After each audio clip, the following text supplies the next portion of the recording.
So yeah, maybe we will start again. So basically, this course will be divided in two parts. So first part, it will be a bit of theory, and because it is important to understand the second part, which is the technical part. So in which I will explain you the vector tools, software configurations, and some vector hardware as well. So at the end of this course, you will be able to set up the properly the configuration of the vector which can be used for the software. So basically this software will be used in the application layer of the OSI level. I will further explain you what will be the OSI layer and the application layer and all. So that allow you to send and read the CAN messages traveling along the CAN network. Basically we have to set up the CANoe configuration, and because it will deal with the automated systems in the panel in general actually. So basically what it will do, if you apply the jobs or anything, it will help you because customer according to customer requirement, we will be going further. So basically the difference between you can actually what CANoe and CANalyzer will be useful to measure the data basically. CANoe and CANalyzer are two similar softwares actually that allow you to read and send the CAN messages traveling along a CAN network. So then what is the difference? Why these two tools are there? So basically the difference is that CANoe will allow you to control the behavior of of many interconnected ECUs. CANoe will support many ECUs, whereas when we are using, and it's more versatile also CANoe, and whereas when we talk about the CANalyzer, we can control the behavior of only just one ECU. So basically this is the difference between these two when you are connected to a network. So if you don't know, ECU is some electronic control unit which are fitted into our cars. So you can see this slide, right? So basically in this slide, if you see, the entire electrical network configuration is shown to you. So you can see there are many electrical harnesses. There are many like engine control. You are responsible. Engine control ECU will be there, which is responsible to move the wheels and the vehicle in general, and probably it is the most important among all the ECUs. So another important ECU, if you see, you can be like a braking system node. So what it will be responsible, it is responsible to brake the wheels either when the driver passes the brake pedal or when the camera detects something in front of you. Then there will if there is an obstacle. So in this case, if you see, if the driver does not press the brake pedal pressure in time, the detection camera will send again the message to the brake. So if no issue that acts on the brake system in the place you by braking the if it will avoid an accident actually. So this mechanism actually it's equivalent to very careful driver, and that's why car always in the perfect current time instant. So but in the latest vehicle what now it's manufacturing, there is not only one network line, there will be many network lines, and which will help to communicate each other. So this is some physical theory which will explain you further, but this is the basic concept of why how our car will look like if you go inside ECU and all. So yeah, and after that maybe we will be starting our after that we will be starting like what is CAN, why we are using CAN, what are the applications, what are the physicals, in which layer CAN will be using. So I will be giving you the general overview, and not we will be like why CAN, because see, CAN will allow many devices to communicate each other in real time. So basically it will be like CAN stands for this, if, as you can see, controller area network protocol, and it is a protocol. It was developed by Robert Bosch basically in around 1986, and the CAN protocol is a standard designed to allow microcontroller. So basically it's a microcontroller that will allow the other devices to communicate with each other without any host computer, and it is like unique among other communication protocol because it is a broadcast type. Here broadcast means like the information will be transmitted to all the nodes which are in the network, and the node is can be a sensor, can be a microcontroller or any gateway that allow our computer to communicate over the network, basically. Uh, through the USB cable or the Ethernet. So CAN, basically it's a message based protocol, which means that the message carries the whatever message we have to send, it will carry the identifier. Based on that identifier, we will have the priority, like which node it should go. And there is no need for node identification in the CAN network. So it's very actually easy to insert or delete it from the network. So it's can be half duplex. It is actually half duplex and asynchronous type of communication. Uh, and basically it's a two wired communication protocol. I will tell you further on this part. And it's connected, two wired are there, and it's a twisted pair having 120 ohm resistor connected. I will show you where exactly it is. So why CAN? We can use any other protocol for our testing, but why we are using only CAN? So CAN is like, see, so before CAN, as you can see here, it's like, see, the need a centralized system is needed, because if you see before and after of CAN, so before and after of CAN, if you see the, because number of electronics devices day by day it will be increasing, and for that it can be, let's say for example, if there are more than 7 ECUs for the subsystems, such as dashboard, if you see here, anti-lock brakes, engine control, transmission control, active suspension, lighting, every, these are the ECUs actually. So and many more it will be there. So if all the nodes are connected to one, then the speed of communication would be very high, but the complexity will be more in this case, and the cost of the wires, because we need many wires to connect like this, so the cost of wires also it would be very high. So in this example, you can see a single dashboard also needs 8 connectors. So to overcome this issue, the CAN was introduced, and the CAN was actually the centralized solution that requires two wires. Basically we will have a CAN high and CAN low, as you can see here. And the solution is like CAN protocol, quite efficient it is, and due to its message prioritization and flexible it is. So if you go with the applications of CAN protocol, so basically CAN protocol was designed to target the communication issue that occurs within the vehicle. So but later on, due to some features it offers, it now it is used in various other applications. As you can see, first is automotive, like passenger vehicles, trucks, and buses. After that, we have electronic equipment for aviation and navigation.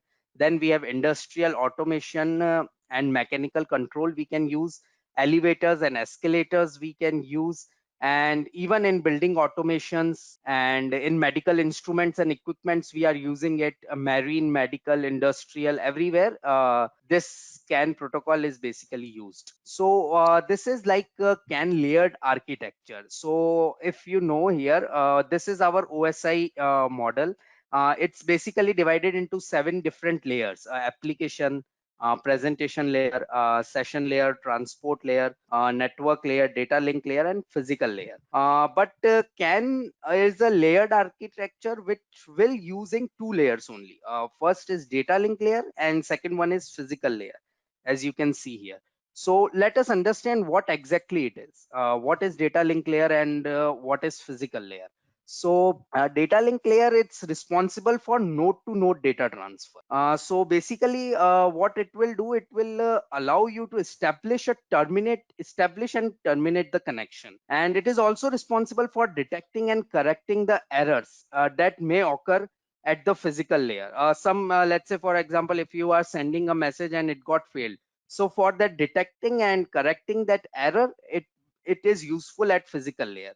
So basically data link layer is also divided into 2 sub layers, that is MAC and LLC. MAC stands for some media access control, and basically it will define how the devices in a network gain access to the medium. So basically it will provide the encapsulation of the data, or maybe you can say for easy, it will detect your error and signaling, and LLC stand for logical link control. So it is responsible from some filtering or overload notification or recovery management. So basically it is the part of. After that we have some physical layer here, and physical layer, it's like responsible for transmission of the data. So it defines the specifications for the parameters, such as, for example, we know not to know like what is the voltage level, timing, data rates, and connectors and everything. So basically CAN protocol and CAN physical layer are defined according to some ISO standards. We have some ISO like 11898, 11898, 11898, 1, 2, 3. So it's like three ISO standards we are using here. So first part is like it will contain some specifications of the data link layer and physical layer. And second part of that ISO will tell us like what comes under the CAN physical layer. For high speed CAN, what we will be needing or anything like that. And the high speed can also allow data up to 1 Mbps. We can send the data at this speed. So in the powertrain it will be useful, and it charges the area of the vehicle as well. And the third part of the ISO, it will define as like CAN physical layer and for low speed CAN, because the second part was saying us for about high speed CAN, and the third part is like for low speed CAN. So it allows data up to only 125 kbps. Maximum is 1 Mbps, but the third part ISO, it is saying like it is only 125 kbps, and the low speed CAN is communication critical factor, we will be using it. So as far as if we say about some implementation is concerned, the CAN controller and CAN transceiver are implemented in the software with the help of some application, operating systems, network management functions, and all. After that, maybe we will see the detail of what is actually the CAN physical layer and what it is doing. So a CAN network, what it is? A CAN network, basically it's a multiple of the CAN nodes. So in the above case, if you see, we have three CAN nodes here. If you see, we have three CAN nodes, which are like node A, node A, node B, and node C, you can name it as. And basically it is like three nodes. One is host, one is CAN controller, and one is trans receiver. In every node we have these. So host is a microcontroller here, or any microprocessor also, which is running some application to do a specific job. So it is here host, and host will decide what the received message means and what message it should send the next. So basically microcontroller here will decide what it should receive or what it has to send. What CAN controller is doing here? CAN controller deals with the communication functions described by the CAN protocol. So it also triggers the transmissions, receptions of the message, and all those. This will take care, CAN controller. And what CAN trans receiver will do is responsible for the transmission or reception on the data. So basically it will convert the signal into the stream of data collected from the CAN bus that can like CAN controller cannot understand everything, so it will convert the message what is collected, that is easily understandable by the CAN controller. So in this diagram, as you can see, there are twisted pair of cable also of what I told earlier. So basically in this we will apply here resistors also. So if you see, this cable is used to transmit or receive the data, and it is also known as CAN bus. This we will be knowing, calling it as CAN bus, and it is two lines, CAN high and CAN low, which is we can say as CAN high line and CAN low line also. So the transmission of the data will be due to some differential voltage. According to the differential voltage what we are applying to these lines, according to that the transmission will occur. And CAN uses the twisted and differential voltage because it has the environment like that only. For example, if you see in a car, motor, ignition system, many other devices can cause the data loss and data corruption due to the noise. So we are using here twisted with the two line. What it will do, why it is twisted? Because it will reduce the magnetic field, and the bus is terminated with this 120 ohm resistors also. So that is like why it's like how the data is transmitted through the CAN bus. After that we have CAN characteristics. Basically with the help of this differential voltage only, we will be determining how 0 and 1 are transmitted through the CAN bus. Basically, what 0 is determining here, a dominant bit, and 1 will be recessive bit.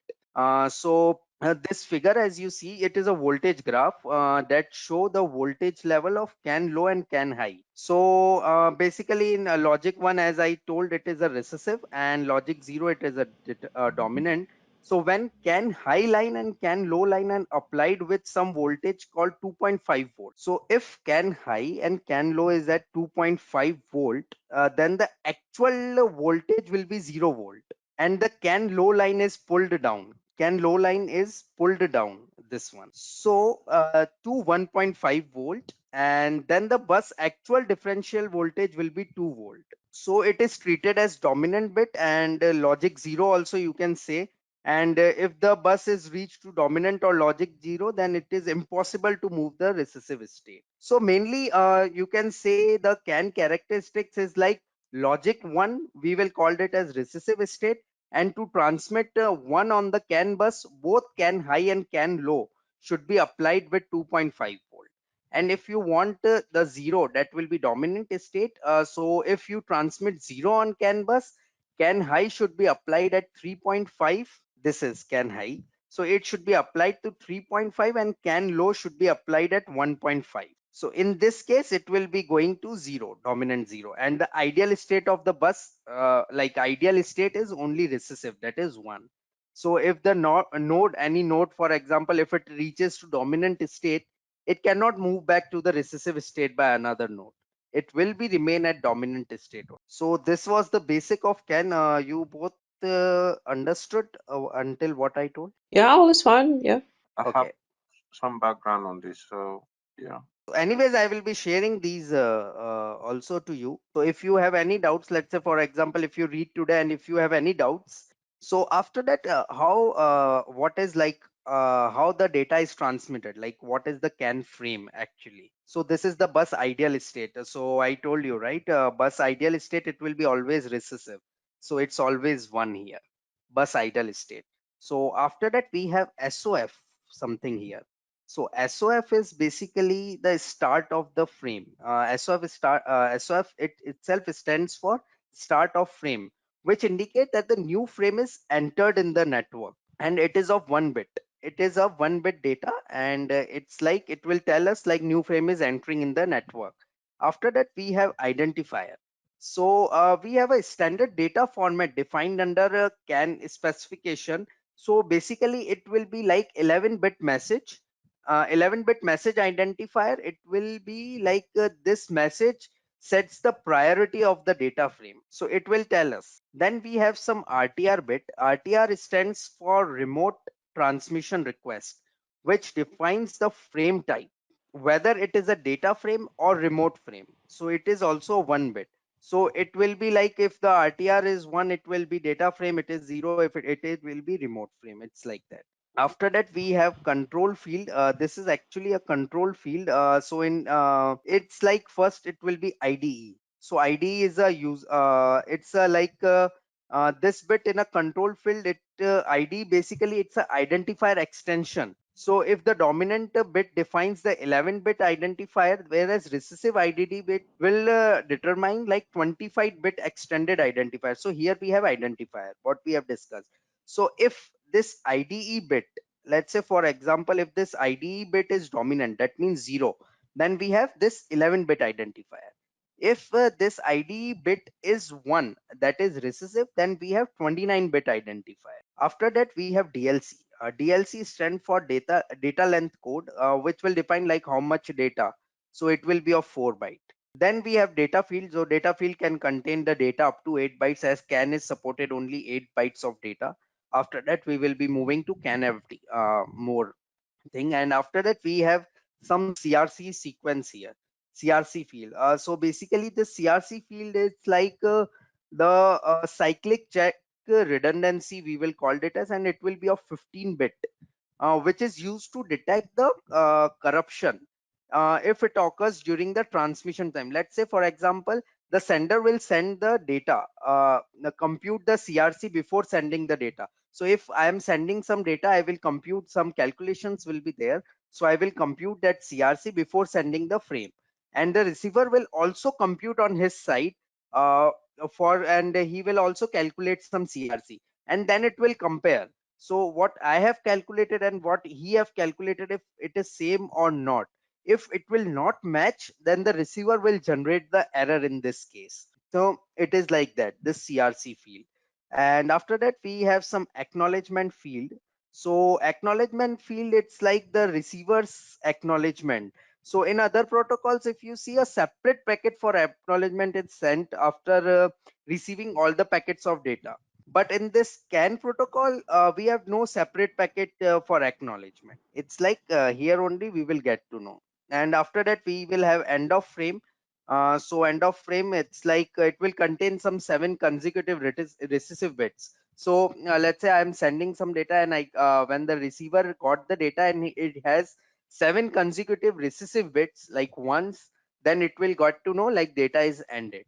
After we have this data link layer, what we have discussed previously, physical layer, now it's data link layer. Now I will get you into detail like what is actually the data link layer. So I want you to explain how the bit rate is influenced when the CAN bus length rises up. Let's say if you see in this graph, if the bus length is less, data rate will be increased. So it's like that. So the more it will be the CAN bus length, the less will be the allowed bit rate for the communication we have. So bit rate, if you see, if we are increasing the bus length, the bit rate is decreasing. So why this is so?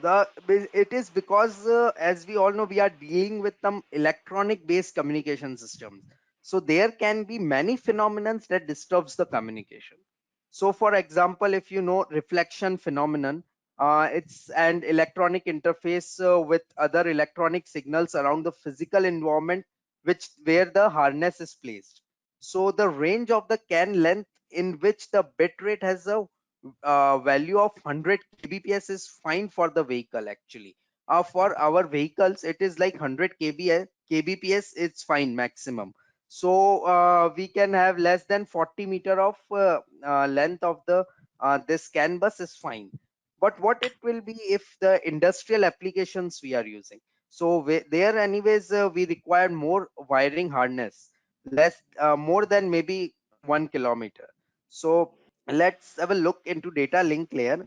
So maybe I will tell you how the signal and messages are handled. So basically, a message is made up of many signals. If you go through the CANoe also, we have a message in which many signals will be there. So for sure, the amount of signal in the messages can be just one signal. One signal can be there and many signals can be there. And the signals are contained the data field of the mainframe. In the signals we have, so inside the payload, so each signals, if you see here, I have written some attributes here. So each signal is defined with the following attributes. Signal name will be there, length in the bit, of course it will be there, byte order, whether it's a little engine, it's a big engine, it will be there, and scaling factor, offset will be there, what was the minimum value of the signal, what is the maximum value of the signal, and each message will be defined through some ID, and a list of signals will compose the message, as I told you. So it is convenient to place as many possible inside a CAN frame, and in order to make it more efficient, the communication has to save the bandwidth for all the other messages also you need to manage, because it's not only one message or one signal, it's about many messages and many signals. So you have to save the bandwidth for other messages as well. So I think you understand that, and that each message is defined through a fixed ID, and that ID is important for the ECU in the addressing phase only. So if you see the we will go through the following features basically now the CAN protocol. No more than one node can transmit concurrently on the bus system. Basically, it's like we cannot send more than one messages at a time. Otherwise, two CAN frames can overlap and it will take a complete wrong frame. So that's why, and in that case, the CRC will fail for sure.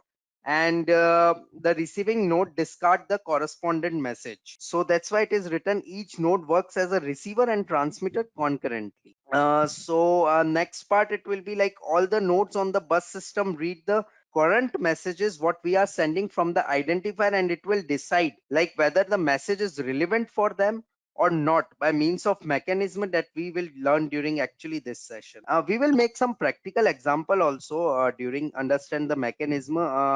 So we will see here. If you see here, the mask filter, what I have wrote here. So mask filter. So in this message frame, the address of the node must be read. The message is not present, but there is a general identifier with all these. So if you see here, we have in this, if you see, we have one mask, we have predefined mask and a predefined filter here. So each node will have some mask value and a filter value. So let's say, for example, if we have a certain ECU that have a CAN frames whose last 2 bytes are corresponding identifiers, whatever can be the value. So we have these 4 IDs basically. So if you see, on CAN, we will be noticed that the 4 messages with ID 1, 2, 3, and 4 are there. So it must be triggered the algorithm to verify whether all these 4 messages are relevant to it or not. So first it will trigger that algorithm, and after that these 4 messages can be sent 4 different times to the CAN nodes. So this is also important. That's not important for the algorithm actually. So the initial what we will think is like was that focus or node is interested only message. For example, if the node is interested only for these three, ID1, ID2, and ID3. And for example, these ID you can take it as some speed of the wheels. One will be radio station and another is the navigation position. So let's suppose we have current focus node is HMI. So HMI. So it must show all these information to the driver on the cluster screen.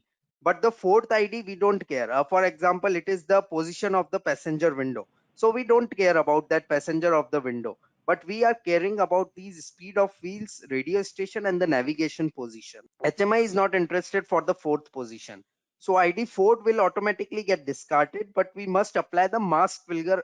Uh, we have some algorithm like mask filter algorithm. So all four will be going through that mask filter algorithm, and we will be going through it. The focus node is its controller. We have some mask ID and filter is already defined pre-built. So what it will do some binary multiplication, right? 1 0 is 0 0 1 0 0 0 0. So I hope you know that the binary multiplication between each side and node mask is down, and if the result matches with the filter value, so what we will do is we will multiply this mask value with all these IDs, and if it is same with the filter value, then it will take that. Otherwise that ID is classified as non-relevant and corresponding CAN message frame is discarded. So it will work like that, and it will be discarded. So it's basically, it will be like if you are doing 1 1, it will give you 1, and after that if you are doing 1 0, it's a binary multiplication, it will give you 0. If you are doing 0 0, it will give you 0, and if you are doing 0 1, it will again give you 0. So if any one time also 0 will come, we will get the 0 here. So if you multiply this mask filter, so if you see here mask filter, and if you do the binary multiplication, you will get to know this fourth one. It if you see, we have last third bit 1 here, and 1 1 will be 1. So it will not matches with the filter. We have all zeros here. So automatically what it will do, it will take all these three and discard the fourth one. So it is like that. But anyways, now you can see that the filter value is not, so this message will be discarded, and after that we will take these three at the HMI and it is done. So this is the third case, and after that we have something called in CAN actually, basically we have some CSMA CD. So what it is actually CSMA CD?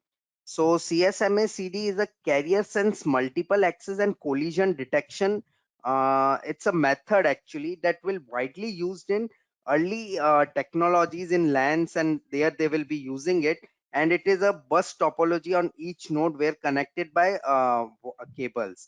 So basically, it is used now in CAN also. So how it will work actually? CSMA CD.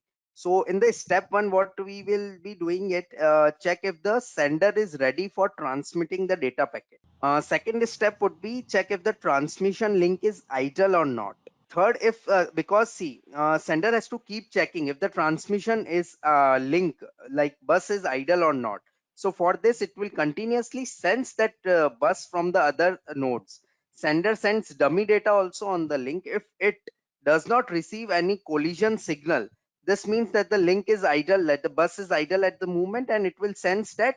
And he will be thinking like carrier is free and there will be no collision, so it will send the data, otherwise it will be refrains from sending the data. And step 3, it will be transmit the data and check for collision. And sender transmit, let's say for example sender is transmits its data on the link, and it does not use any acknowledgement system. This CSMA CD will not use any acknowledgement system, so it will check for successful and unsuccessful transmission through the collision signals only.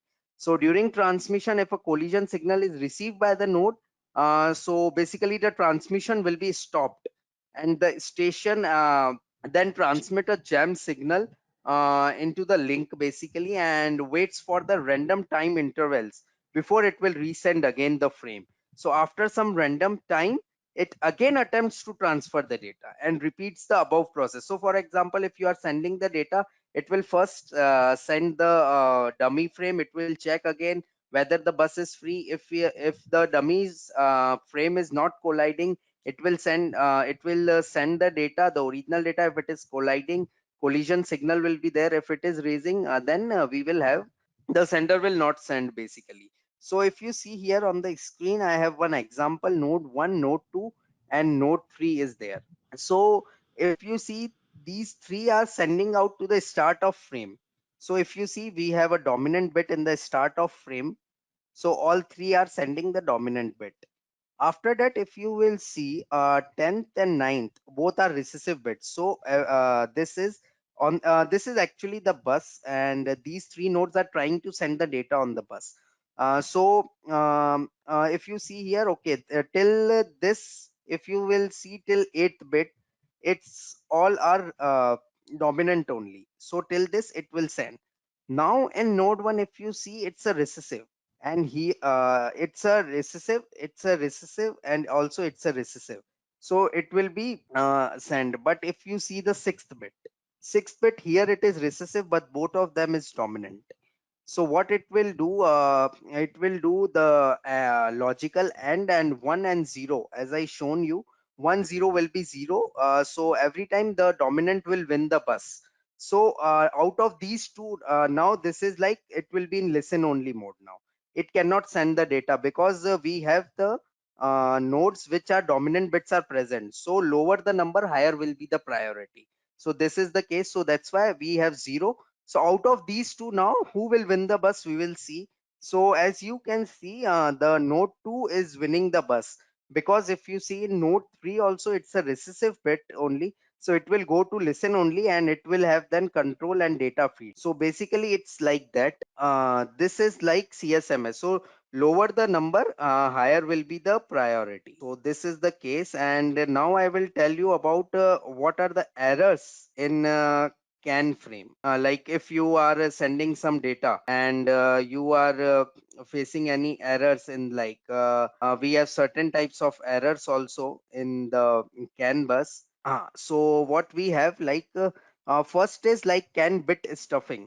So basically, for example, it states that like whenever a can node sends a 5 bits of same logical level, let's say for example, if the can node is sending 5 1s or 5 zeros of the same logical level, dominant or recessive, it must send 1 bit opposite level, the next bit.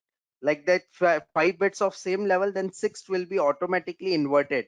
So this this bit will be automatically removed. when it is when the any CAN node will be receiving the message.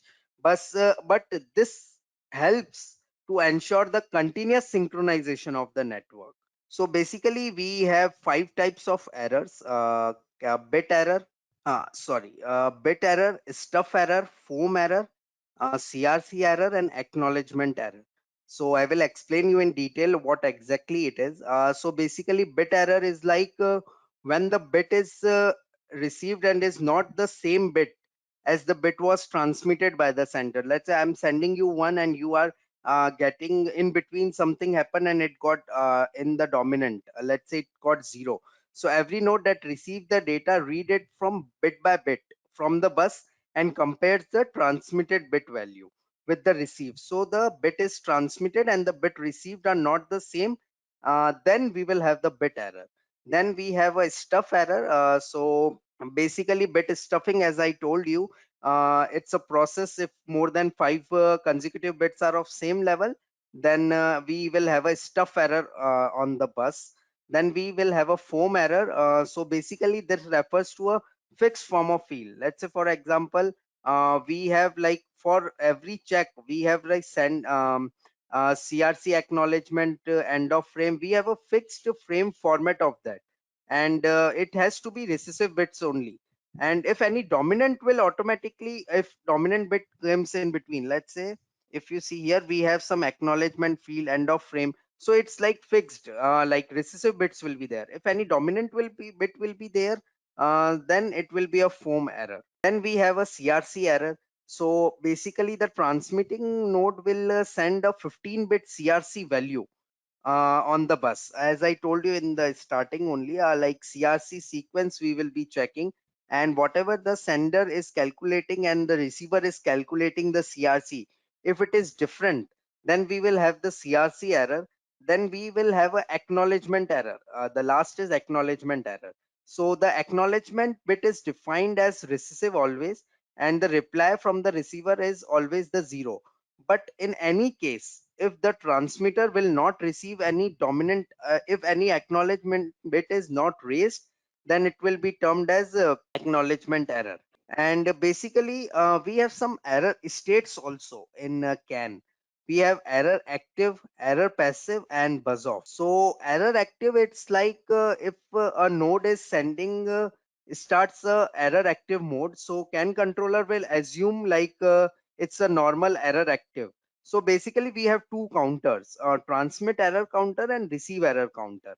So if transmit error counter goes beyond 127 and receive error counter is greater than 127, then the active node will transmit a active error flag in this case. Then we have error passive. So what we will have, error passive will indicate like if both these counters are more than 127, then we will have error passive. And buzz off, it will be buzz off, it's like a condition where if you have seen the CAN cable or anything, we can create the buzz off scenario by shorting the pin 2 and 7.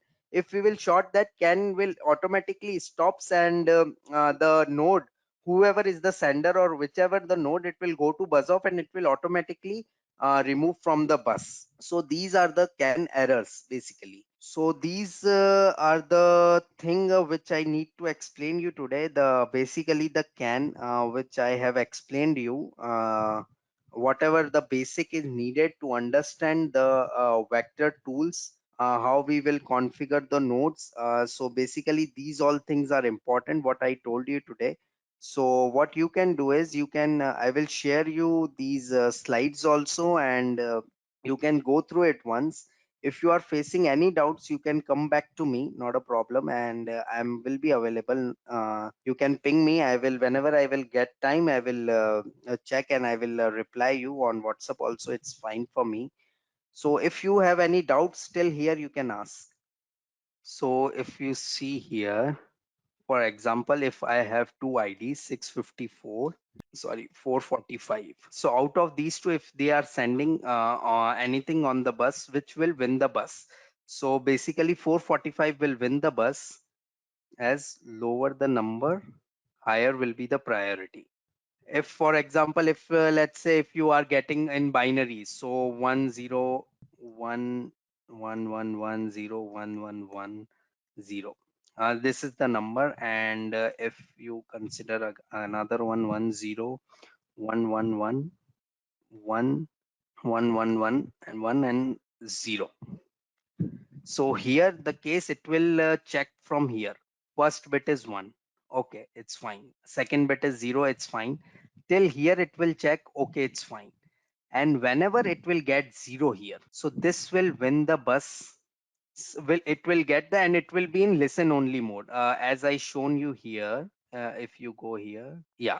So if you see here, see these three nodes are there. So if you see till node till the 7th bit, it has checked till 7 bit, and it is always the same for all these three. But what happened at the 6th bit, it is going to recessive, and these both are in dominant. So what it has done after 6 bit, it goes to listen only mode. It cannot send the data basically. So these, out of these two, now it will decide whichever node has to win the bus. So after that, you see like if you see till the 5th bit, it's same. It's both are dominant, or node 2 and node 3. And from bit 4, these are going to recessive. For example, if you see, it's still third. Till 3, it's recessive, but here it is going again to recessive, but here it is a dominant. It's going to 0 again. So out of these two, again it will go to listen only mode, and node 2 will win the bus. So hope you understand this thing, Andy, now.